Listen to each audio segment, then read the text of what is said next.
Bonjour tout le monde. Bon, on va parler de mon H4. Ici, on avait un overlap en H4 et c'est pour ça que je mentionnais à tout le monde de peut-être vérifier le comportement des marchés.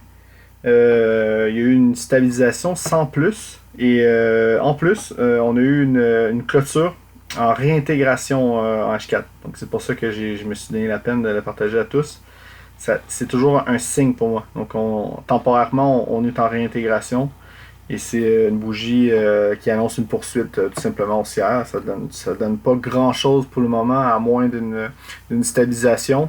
Et après réanalyser ou un signal réanalyser si on peut revenir en vente comme vendredi dernier. Pour le moment, c'est pas le cas. On a une petite zone ici on va voir qu'est-ce qui va se passer. La MM50, moi je vous suggère de pas trop l'utiliser parce qu'on voit bien que le marché la prend pas vraiment en compte. Donc on va voir, ça reste à suivre. Concernant moi ma planification, donc concernant le repli de vendredi, moi j'ai tout simplement fait mes fibos en conséquence en séance asiatique. Et évidemment j'avais partagé des bandes qui étaient intéressantes, notamment les 38, vous voyez ici, qui se sont fait refluer en plein market. Il y avait les 50 aussi qui étaient intéressants à transiger. On avait aussi les 61, mais là, à ce moment-là, on voit bien qu'on est en repli technique et plus on approche des hauts, et plus vendre, c'est risqué, quoi. Bon. Donc, sachant ça, moi, ce que j'ai fait concernant aussi l'Open asiatique, je vais tasser ça ici. Quand j'ai vu que les 38 se sont fait refluer ici, ma première zone, j'ai tout de suite tracé les fibos et j'ai partagé la planification concernant un achat. J'avais un overlap ici en plus, donc c'était vraiment ma zone extrême pour, euh, pour intervenir puis pour acheter quoi.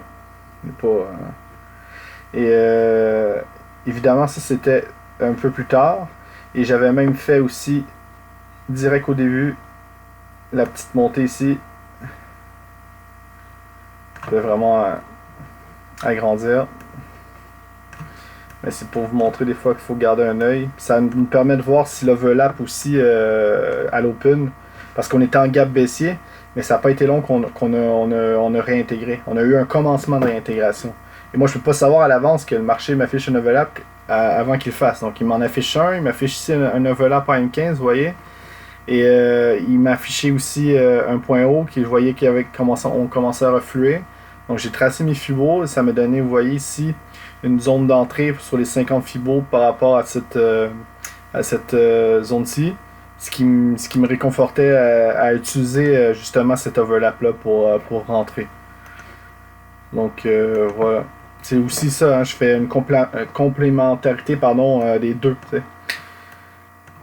Après, quand on est arrivé en séance US, on savait que en pré-market, les 50 se sont fait refluer ici. Vous voyez, les 50. Donc, moi, j'ai pas attendu. J'ai essayé de planifier au mieux. Mais là, j'ai pas pu envoyer ça à tout le monde. Hein. C'était avec des gens qui étaient avec moi. On a décidé d'intervenir sur une zone d'intérêt ici, sur les 50%. Donc moi, toujours les 50% pour moi c'est toujours une zone quand même assez forte là. Surtout à l'open, parce que l'open souvent ils sont directionnels et c'est là qu'on les overlaps souvent faut prendre ça avec un peu plus de minutie. Hein. Ça a quand même fonctionné au début, il y a eu un rebond, hein, vous voyez. Malgré tout, il est arrivé ici, ça rebondit. Mais après, il y a eu quand même eu un reflux. Et le reflux, mais s'est arrêté au 50, nous fait dire tout simplement qu'on reste en territoire positif par rapport à la remontée la nuit. Hein? Donc, moi, sachant ça, mais après ce que j'ai fait, quand j'avais ici mon point bas plus tard en séance US, ben, j'ai affiché une planification ici concernant le reflux des 61, tout simplement. Mais par contre, c'était à ce moment-ci, pour moi. Donc j'avais déjà planifié deux zones. J'avais planifié cette zone-ci, les 50, et les 61. On voit bien qu'il y a deux overlaps qui convergent ici. Donc ici, je vais faire un peu d'espace, un peu de place. Là. je reste d'actualité. Hein. Tout ce qui s'est passé avant, là, je regarde pas trop. Je regarde ce qui se passe dans la montée, quels overlaps seraient dignes d'intérêt. Donc, concernant la planification pour ce soir, évidemment, peut-être la plupart vont dormir, mais s'il y a un Canadien qui m'écoute, attendez un instant. J'ai un petit ralentissement.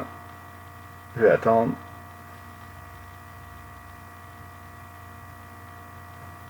Dans le fond, je voulais vous montrer l'overlap ici. On en a un qui est en formation, vous voyez.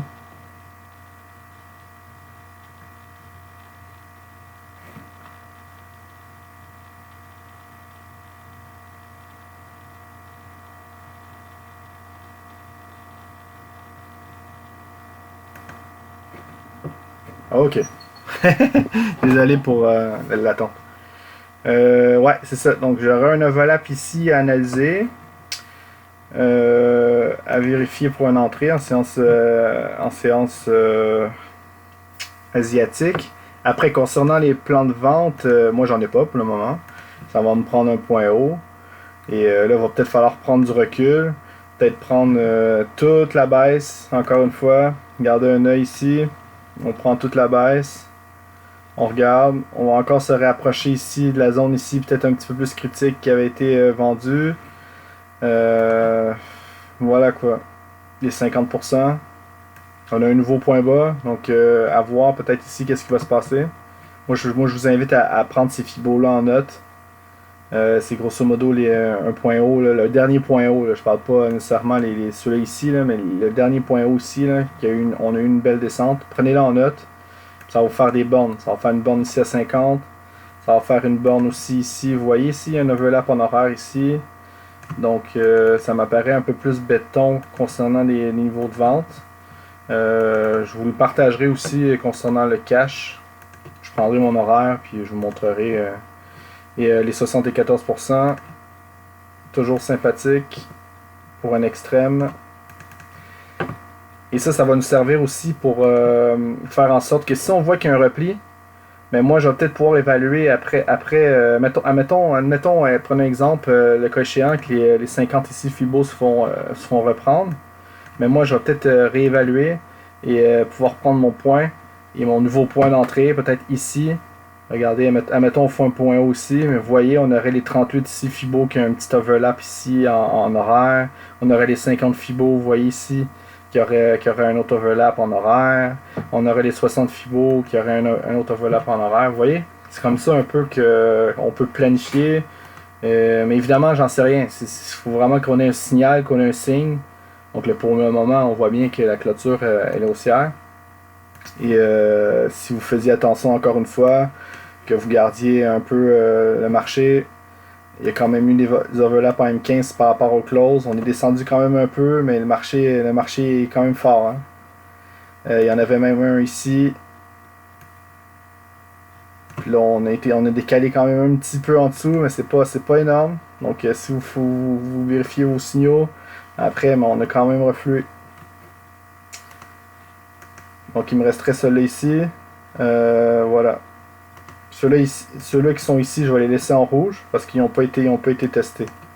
Donc vous voyez, ceux-là ici, ils ont été testés aujourd'hui. Vous voyez, ça a quand même été efficace. On a été chercher ici la close et ça a reflué. On a même été chercher la close ici. Regardez. C'est l'historique des prix. Je vous dis ça parce qu'il y en a des fois, ils font des scalps ou ils font les. Tu sais, c'est des niveaux à noter. Hein?